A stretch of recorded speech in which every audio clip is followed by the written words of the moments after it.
Welcome to G Fun Facts Online. In the silent, invisible war of information, we've always been searching for the perfect code. Today, our digital world is protected by complex math, a fortress built on problems so hard that our best computers would take longer than the age of the universe to solve them. But a new type of computer is coming, a quantum computer, and it threatens to turn that fortress to dust. Yet, from the very same quantum realm that spawns this threat, a new, seemingly invincible shield is emerging: quantum cryptography. This is the story of the unbreakable code. To understand this revolution, we first need to look at the elegant, yet fragile, foundation of our current security. Most of our digital life, from banking to secure messaging, is protected by something called public key cryptography, most famously the RSA algorithm. Here's the core idea. It's very easy for a computer to take two massive prime numbers and multiply them together. But it's incredibly difficult to take that resulting giant number and figure out which two primes you started with.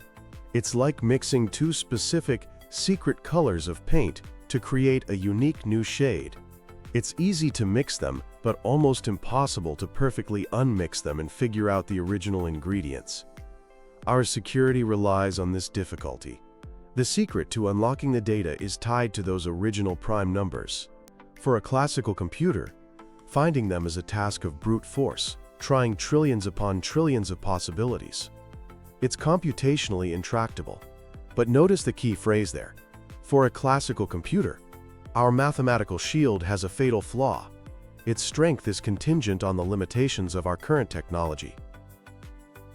What happens when a new kind of computer arrives? One that doesn't play by the same rules. In 1994, a mathematician named Peter Shor published a paper that sent a shockwave through the world of cryptography. He described an algorithm that could run on a theoretical quantum computer and solve that prime factorization problem with astonishing speed. This meant a powerful enough quantum computer could effectively shatter the foundations of our modern encryption. How? Well, classical computers use bits, which are either a 0 or a 1. Quantum computers use qubits. Thanks to a principle called superposition, a qubit can be a 0, a 1, or a combination of both at the same time. This allows a quantum computer to perform a vast number of calculations in parallel. Shor's algorithm brilliantly exploits this quantum parallelism. It transforms the factoring problem into something quantum computers are uniquely good at. The unbreakable mathematical fortress that protects our digital lives could crumble in a matter of hours, not eons. This isn't just a future problem. Adversaries can use a strategy called harvest now, decrypt later. They can intercept and store our encrypted data today, waiting for the day a quantum computer is ready to crack it. This means sensitive government, financial, and personal information with a long shelf life is already vulnerable. This has ignited a race against time to find a new kind of cryptography, one that is fundamentally immune to quantum attacks. And the solution, ironically, comes from the very same quantum principles that create the threat. The seeds of this solution were sown back in the 1960s by a student named Stephen Weisner. He realized you could use the strange rules of quantum mechanics for security. His core insight was leveraging something physicists call the observer effect. The very act of measuring a quantum system changes it. You can't observe a quantum particle without disturbing it. Furthermore, the no-cloning theorem states it's impossible to create an exact copy of an unknown quantum state. An eavesdropper can't just copy a quantum message and inspect it later. The act of copying destroys the original. Building on this, in 1984, researchers Charles Bennett and Gilles Broussard developed the first practical protocol for quantum cryptography, called BB84. It isn't an encryption method itself. It's a way to securely share a secret key. This is called quantum key distribution, or QKD. Here's how it works, in a nutshell. Imagine two people, Alice and Bob. Alice wants to send a secret key to Bob. She does this by sending a stream of individual photons or particles of light. The ones and zeros of the key are encoded in the polarization of these photons, like whether they're oriented vertically, horizontally, or diagonally. For each photon, Alice randomly chooses a polarization basis to encode the bit. Bob, on the other side, receives these photons, but he doesn't know which basis Alice used for each one, so he also has to randomly choose a basis to measure them. Here's the magic. When Bob's chosen basis matches Alice's for a particular photon, he measures the correct bit value. But if his basis is different, his measurement is completely random. After all the photons are sent, Bob and Alice talk over a normal public channel. Like the internet, they don't reveal their secret key bits. They only compare the sequence of polarization bases they used. They discard all the measurements where their bases didn't match.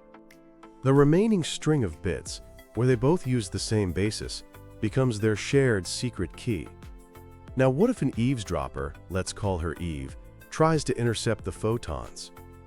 To read the key, Eve must also measure the photons. But like Bob, she has to guess the basis.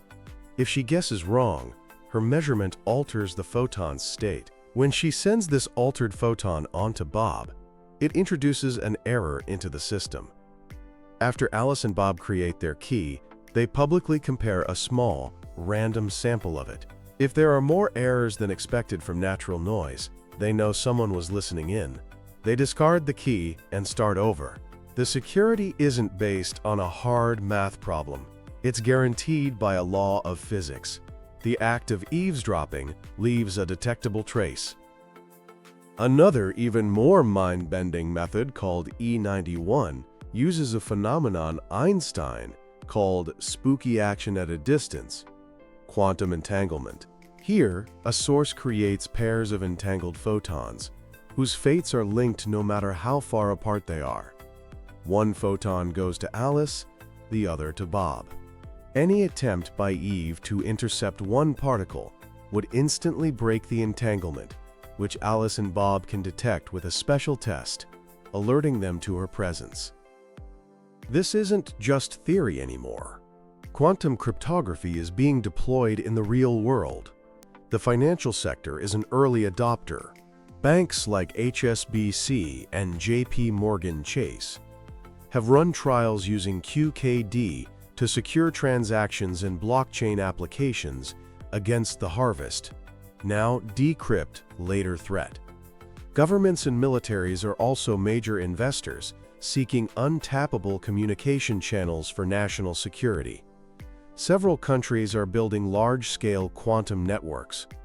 China has established an astonishing 600-kilometer network connecting major cities, using both fiber optics and a satellite named Mikias for long-distance communication.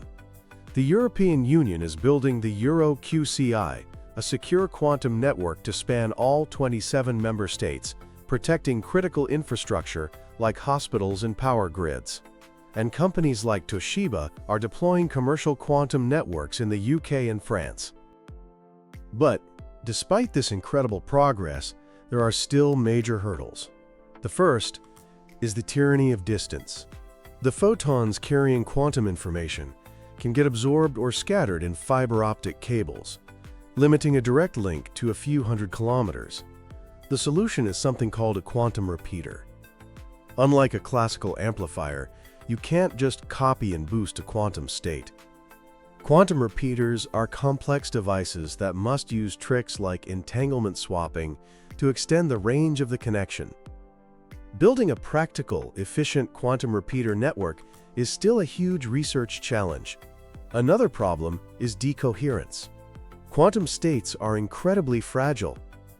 Any tiny interaction with the environment, like a temperature fluctuation, can corrupt the quantum information, introducing errors that can be hard to distinguish from an eavesdropper. Finally, there's cost and complexity. QKD requires specialized, expensive hardware that isn't easily integrated into our existing internet infrastructure. So what does the future hold? The ultimate goal is the quantum internet, a global network that transmits qubits alongside classical bits, enabling new applications like connecting distant quantum computers and creating ultra-precise sensor networks. To achieve this, we'll likely need to go to space. Satellite-based QKD can bypass the distance limits of fiber by sending signals through the vacuum of space, creating secure links between continents. In the meantime, our future security will probably be a hybrid model. This combines the physical security of QKD with a new generation of classical encryption called post-quantum cryptography, or PQC. These are new algorithms based on different math problems believed to be hard for even quantum computers to solve. By using both, an attacker would need to break both a law of physics and a complex mathematical problem, creating a powerful, multi-layered defense. The journey of cryptography has always been a race between those who build locks and those who learn to pick them. With quantum computing, the lock pickers are about to get a master key. But in the beautiful, strange laws of quantum mechanics, we have found the material for a new kind of lock, one whose security is a fundamental property of the universe itself. The unbreakable code is no longer a dream. It's a future being built, one photon at a time.